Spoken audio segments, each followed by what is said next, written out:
Paano ka bumaksak eh? Nung pinasok ko na yung drugs, medyo una patikim-tikim. Marami nagsasabi ayaw mo kontrolin yan. Diyan yung nag-uumpisa yun.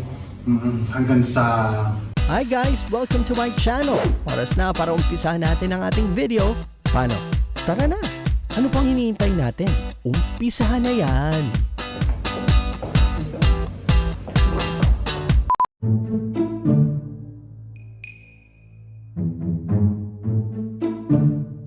Good morning, good afternoon, and good evening sa inyong lahat. You've got me, DJ The Big J, and welcome to our channel. Kasama natin si Will para sa ating Talk It Out.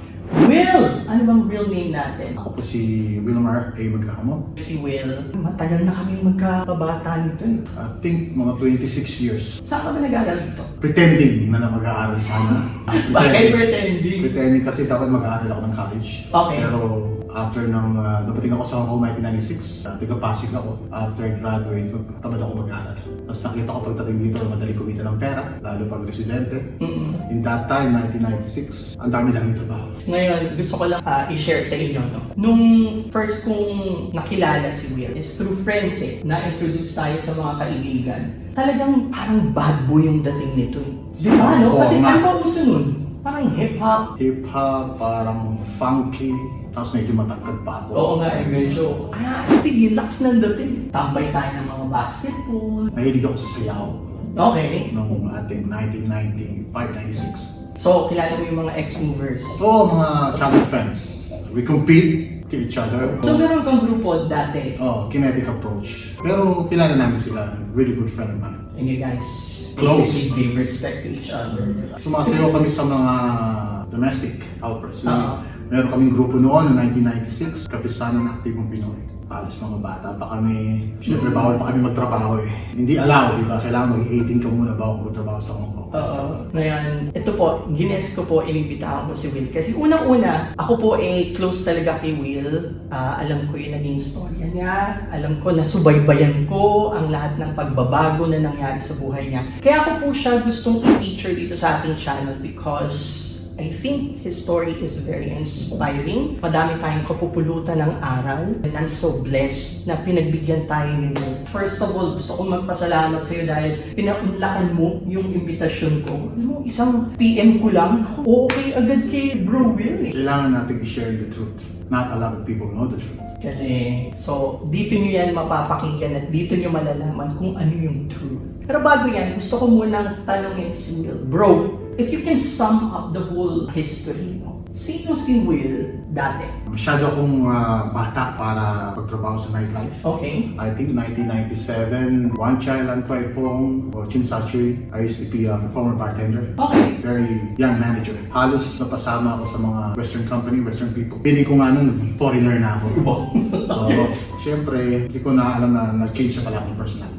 Bago ako pumunta na ako, napakasimple lang. So, when you say nabago ka pala, lumaki ulo mo? Pumunta ba yung kasikatan mo sa ulo mo? sa umpisa, nung natuto na ako mag-perform, kasi nung that time, ilan lang ang very popular. Sa sayaw? No, sa bar. Sa bar? Okay. Ilan lang ang Filipino sa bartender. Doon ako napunta sa pinakasikat na bar sa Hong Kong. Ako ang first Filipino. Nung natuto na ako, medyo nagkaroon ng proud. Siyempre, sikat ka. Kasi that time sa Hong Kong, ang mga performer bartender talagang sikat.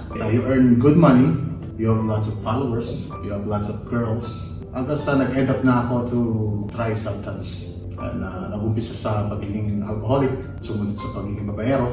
So lahat ng bisyo, kinumpleto mo na. Kumbaga may checklist ka ng mga bisyo. Check. Isa lang, hindi ko nagawa. Oo? Meron pa pang hindi nagawa niya. Sugal. Hindi talaga ako nalulong sa gambling. Nag-suffer ako sa alcoholic, drugs, and girls. Lahat siguro ng party sa nightlife nagawa ko na. Mahilig sa socializing. Masyado akong vain. Sabihin na natin na pag nanto ka sa proud na buhay mo, pasikat ka. Gusto mo ikaw ang sikat. Sumami ang connection ko. Good and bad connection. So, syempre, nandyan din yung mapapatrouble ka palagi, gulo dito, away dito. Have you gone through physical Kasi nga medyo altercations with maporma ako others? nung panahon na yun, alam mo yan. Sumali ako sa mga iba-ibang gang. Iba-iba. So, Iba-iba. hindi lang isa. No, iba-iba. Sabi nga nila, hindi daw nila ako magalaw kasi ang dami ko daw sinilihan. Sabi, kahit hindi sumali, may kakilala. Oo. Filipino, Nepalese, Chinese, meron ako naging connections. Bali, hindi naman talaga ako palaaway. Mostly napapaaway ako sa mga friends. I have good and bad friends. Ako yung nasa ulo. Kumbaga sa Tagalog, marami akong sinalo. Na yung buhay ko mismo, muntik nang madamay dahil sa kakasalo ko ng tao. And dito sa pagsasalo mo ng mga problema or mga taong nakapaligid sa'yo na pinalarespeto mo, ito ba mga pinagsisihan mo? Nung wala pa ako sa Panginoon, medyo nag-isip ako nung kasikatan ko. Ang dami-dami kong kaibigan. Pero nung nagkaroon ako ng addiction, nawalan ako ng trabaho, bilang na bilang sa daliri ko tumulong sa akin. Masyado kong pinis sa tao. Bakit ganun? Ayun ang tunay mong kaibigan. Meron pa nga dyan, hindi ko sila kasama at wala silang nakuha sa akin. Pero nung bumagsak sa Hong Kong, sila pa yung tumulong sa akin. Hindi ko sila kadikit. Sabi ko sa kanila, ba't nila ako tinulungan? Kasi idol daw nila ako doon. Kasi ayaw nila ako makita maghirap. Kasi nga, sa sobrang bilis ko doon na sumikat, nakilala sa nightlife, ganun din kabilis yung bagsak ko. Paano ka bumaksak eh? Nung pinasok ko na yung drugs, medyo una patikim-tikim, marami nagsasabi ayaw mo kontrolin yan. Diyan yung nag-uumpisa yun. Hanggang sa pati yung mga bisita galing ng bansa na napupunta rito. Kinukuha mo na. Ginoin ko na sila sa akin. Pag gusto Ganun? nila, ako na yung kumukontak. Pero hindi ko nasasabi ko sila nagtatrabaho, pero mga foreign sila. Mga babalik-balik lang sila ng Hong Kong. Una, party-party lang. Baba-baba. Enjoy. Hanggang sa hindi na kami umiinom pag wala drugs. Ah, ganun? Oo, room party. Dumating na sa Dumating. Ganun? Minsan pa nga, umabot na nagkakaroon ng sexual. Kaysa room, maraming tao. Kasi sobrang wild na pala, Mhm. no? I mean, Sobra. yung sa tingin yung pelikula lang nangyayari eh. Oo, kaya nga pagka iniisip ko yung nakaraan ko, kung iisipin mo forwardly, masaya. Pero pagka panakilaman naman ng Panginoon, makikita mo kung gano'ng madaming kasalanan mo. Okay, habang nangyayari kasi yun, masasabi natin masasaya noon eh. Dahil at that time, parang, grabe, this is the life. Diba? Sikat ka, may pera ka, Marami kang meron koneksyon. ang dami mong koneksyon, ang Marami kang passionate model ka. sa paligid mo. Diba? Ang dami mong babae. So ito parang, you're living the life. So hindi mo napapansin yung mali na pala yung ginagalawan mong mundo. Paano mo nalaman or sino nagpagising sa'yo? Marami pa actually nangyari. Ah, ganun. Marami pa. Bago dumating yun, is about more than 12 more years. Nagkaanak ako sa foreign. Magto 21 and 19 years old na yung dalawang lalaki ko sa England. Doon ako talaga bumasa nung nagkaanak ako. Kasi nung ako lang, parang kaya ko pang medyo bumalik. Pero yung nagkaanak ako na wala sa akin, doon ako nahirapan. Paano nawala? Nilayo? Mahirap kasi nung nagkaanak ako, I'm only 22. So, immaturity. Nandun pa ako. Papanahunan pa ng party sa one child land wife mo, tapos you're a manager. Everybody knows you. And hindi ko pa alam paano maging tatay sa mga anak ko. Pero kumikita ako ng pera. Hindi ko lang alam paano maging tatay. Is hindi sapat na mag-save ka ng pera at makita mo yung anak mo for 3 times a year. Hindi sapat. Money is not everything. Time. Yun lang nawala. Na-realize mo lang po, bandang ano na eh, no? Late Huli na. na eh, late na eh, no? Nag-try pa rin ako ng ibang bansa. Nagtrabaho ako sa China, nagtrabaho ako sa London. Iba-iba pa rin yung mga relasyon ko. So, hindi ka pa rin nagbabago kahit saan ka magpunta? Nagbago lang ako ng location. Oo. I just changed location. Kasi pinapakasan ko ako Hong Kong. Every 2 to 3 years, maalis ako ng Hong Kong pag masyado lang. Kung mainit, everywhere I go, pumupunta yung mga followers ko sa party clubs. Kaya lumaki yung ulo ko. Ganyan kasi minsan pag matagal ka na doon sa industriya na ginagalawan mo, ang dami mo na nagiging regulars. Kamusta ba si Will bilang isang kaibigan? Paano ako maging kaibigan? Parang tingin ko sumobra. Kasi nung 18 ako, umalis na ako sa family ko. Meron akong sariling place. Ang magkakasama ko, puro kaibigan ko. Tropa. Yung bahay ko.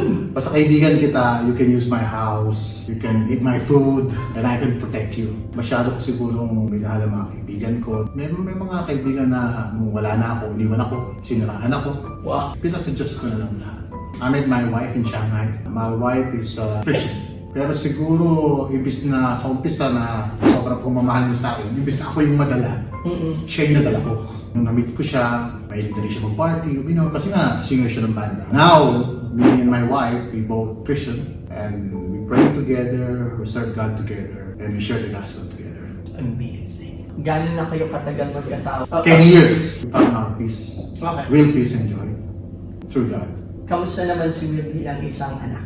My mother died 2004. She died of cancer. Sana siguro bago mamatay yung magulang ko, nagka-extend na yung paksak nila. Kasi di ba pagka nakumita na tayo ng pera, busy na tayo, meron tayong magandang relationship, minsan nakakalimutan natin yung parents natin. True. And sa Bible nga, the 5 commandments, obey your parents. Siguro naging matigas ang ulo ko sa lahat ng payo, lalo ng nanay ko, sa lahat ng payo niya, mag-ipon ka, huwag mo sayangin ang pera mo. Matigas ang ulo ko. Siguro sa lahat ng kinita ko sa Hong Kong, sa ibang bansa, dami-dami kong lupain. Pero hindi ko siya pinagsisisihan kasi hindi ako aabot kung ano man ngayon ako, kung hindi ko lahat naranasan ng nakaraan. Well, totoo yun, no? Katulad na sinabi ni Will. Kung may babalik yun lang yung panahon na kasama natin sila, lalo na kung may mga mahal tayo sa buhay na umalis na or nasa heaven na, hingian ng sorry sa kanila dahil hindi mo nagawa to. My mom also passed away. Cancer din yung naging sakit ng mami ko. Pero happy din naman ako kasi tinago niya sa amin or tinago ng mami ko sa buong pamilya, even my dad. Ginawa ko, pero hanggang dun lang talaga yung kaya. Ikaw ba? Minsan ba sinasabi mo, siguro talagang ginawa ko naman lahat, pero hanggang dun lang talaga ako. Tingin ko sa time ko, I should spend more time with my mom. Nasa hospital na yung mother ko sa Medical City. Hindi ako makatulog, gumigimik pa ako para makatulog. Pupunta pa ako ng Makati, sasama ko yung mga connection ko sa Manila. Nasa ICU ang nanay ko. Ako nagbabantay. Sa ospital, matutulog ako, nalasing ako. Siguro kung may babalik ko lang, sabi binampay ko ng nanay ko, I don't need alcohol. Hindi na lang ako. Yung mga pagsubok na dinaanan mo, lahat yan, trial sa buhay, turbulent time. Napansin ko, iba. Nag-iba ka, bro. Parang overnight pa. Parang isang search lang. Kasi, nagbago ka, bro. Ang ano talaga niyan, hindi lang isang switch yan. Nawala ako. Ganun. Nawala ako probably nearly a year. Nawalan ako ng... Kasi even Albert Einstein said, if you do it the same thing over and over, yeah. it's insanity. I don't expect a different result. Paulit-ulit lang, siyempre, masaya, hindi masaya, depressed, hindi magda-drugs, hindi inom, babalik ulit. Umabot ako sa time ng I'm losing hope. Bumalik ako sa alcohol and drugs. Noong nawalan ako ng hope, I'm nearly commit suicide. No. Yes. Talaga nagtangka kang hindi ka akong tumalon sa central. Sa dagat, hindi pa naman ako marunong lumangoy. Okay. Winter time, nag-hallucinate na ako. Tapos parang may umawat sa akin nung malapit na ng suicide. Okay. High pa ako. Yung summary talaga ng buhay ko, party, umabot na rin ako sa psychiatric ward. Ganun katindi. Napunta ako sa lugar ng mga baliw for 3 days. Yung panghuli, kasi willing na ako magbago. Pero hindi mo pala kayang baguhin ang sarili mo. Paulit-ulit lang. Sigar lang ang makakabago. Parang sabi ko, ready na ako. Naghanap ako ng Christian rehabilitation. Sa welfare, dito sa David Trench. Recommend nila itong isang Operation Dawn. First Christian rehabilitation sa Hong Kong. I think 80s pa siya o 70s. Sa big island sa 1 hour travel from Sai Kung Ferry. Nasa isla talaga. Pagdating ko doon, may mga question and answer. They asked me if I'm a Christian. May habang pa ako. Manong pa ako, yes, I'm a Christian. The second question, do you know Jesus Christ? Do you really know Jesus Christ? Di na ako nakasagot. That hit you. Bilang bumaba yung balikat ko. Tapos yung pangatlong tanong niya, do you know how to read the Bible? Sabi ko, be honest, I don't know. Sagot nila, we will teach you. Iba-ibang lahi sila, may mga Nepalese, may mga Indian, may Pakistan, may more Hongkonese. Napunta ako sa ethnic. So we have sports, we have 8 hours Bible study a day. We have worship. Talagang ikukwento mo lahat ng it's all different kind of addiction. Ikukwento mo yung masakit na nangyari sa buhay mo. And this is a new life. Tinuro nila kung paano mabasa. We start the book of John. Sabi yun, habang nakikilala mo si Jesus, mapapaiyak ka talaga na how He lived for you, how He died for you, how He saved you. Na parang marami kong sinaya. Umabot ako na minura ko na, sinisi ko ng Panginoon. Lahat kasi tayong mostly Filipino. Kasi pag tinanong mo ang mga Filipino, do you believe in God? Everyone gonna say they believe in God. Of course. Fast. Do you trust God? And do you surrender to God? Sa Tagalog, may iba kasi yung naniniwala. You believe there's a God. And do you trust Him because you know Him? And you surrender your life.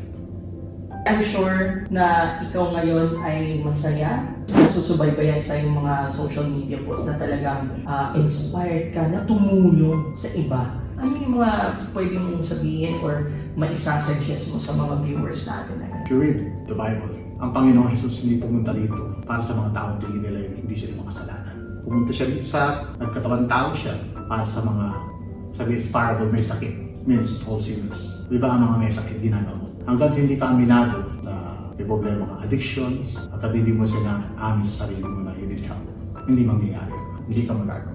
And only God can change you and save you. Lahat ng bagay ginawa ko na. Marami rin yung nagsasabi, paano ka maniniwala sa Bible, gawa lang ng tao yan. Kailangan mong maghukay. It means you need to go deeper. Kailangan mong mag-imbestiga kung saan ang galing ng Bible. Kaya naman ako nagpo-post sa Facebook o social media.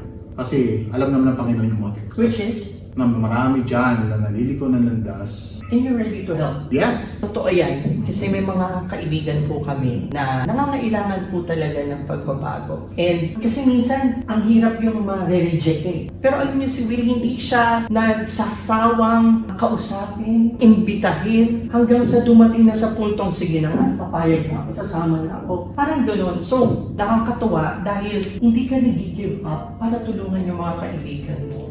Amen to that. So, dito naman sa church, ano responsibility ni Will? Mostly nung bago ako sa church, nung hindi pa ako Christian, nagpupunta ako sa church na to just to please my wife. Ganon? Yes! Kaya nung nasa rehab ako, pinag-pray ko tong church na to. I wanna come back here and learn more about God. And you did. Nag-aaralan mo ang Biblia, tapos continuously aaral ka din about theology. Where is this going to take you? Marami na nag-joke sa akin, Pastor Will daw. Para sa akin, hindi mo naman kailangan maging pastor para to serve God. You can share the gospel or scriptures to share to others and explain mo paano ka na-save. Tsaka nasa puso yan. Oo, nasa puso talaga yan. Laging sa puso yan. Kasi ginawa talaga ang Bible para malaman ng isang tao kung gaano siya makasalanan. At malalaman mo rin sa Bible kung paano ka masisave. Now, we're about to wrap things up, Brother Will. Ang dami ko natutunan sa'yo. And I'm sure mga viewers natin, tsaka mga listeners natin have been inspired about your story. Pero para dun sa mga kakatune in lang or hindi nila napanood yung pag-e-explain mo ng mga unang panahon, gusto ko itang tanungin ngayon to summarize everything. Ano yung nangyari sa'yo na kapupulutan ng aral and why? Una, na only God can save you and change you. Before atingin ko, this word is a myth. Yung peace and joy Kapayapaan. in any circumstances. Hindi yung mabibili ng pera. At maniwala man kayo o sa hindi, but I'm the witness that only Lord Jesus Christ can give that. Kailangan mong hanapin yun. Yun ang misteryo doon. Nakakatawa. With that, Hindi yun itinatago. Kaya mong hanapin yun. Exactly. Sabi nga sa Jeremiah 23:19, you will seek me and find me when you seek me with all your heart. I love that. Ako, with that, maraming salamat, Bro Will. I am so happy na you're who you are right now and talagang you deserve all the happiness because I know you have a big heart. We go way back at talaga naman I'm sure na madami ka pang matutulungan ng mga kababayan natin. And thank you so much for inviting us over sa church. Every Sunday, we have 10 a.m. We have Sunday class, and we have 11 a.m. service, and we have Wednesday morning Bible class, Wednesday evening prayer meeting. We are Biblical Church Baptist. We only teaching about biblical doctrine. Wala nang iba. Bago magtapos to, meron ako gustong i-share. We call it ABC. Sa lahat ng gusto maging anak ng Diyos, ABC lang yan. Accept that Jesus Christ as your Lord and Savior. Believe that He's the Son of God. Believe that He died on the cross for our sin. And C, confess all your sins. Repentance, turn away from your sin. There you go. With that, maraming salamat guys. Maraming salamat, Will. Thank you so much, bro. And okay, maraming salamat. Thank you so much. Thank you. God bless you all. God bless. And before we go, please hit the subscribe button para at least updated tayo sa mga videos ni DJ The Big J dito sa ating channel.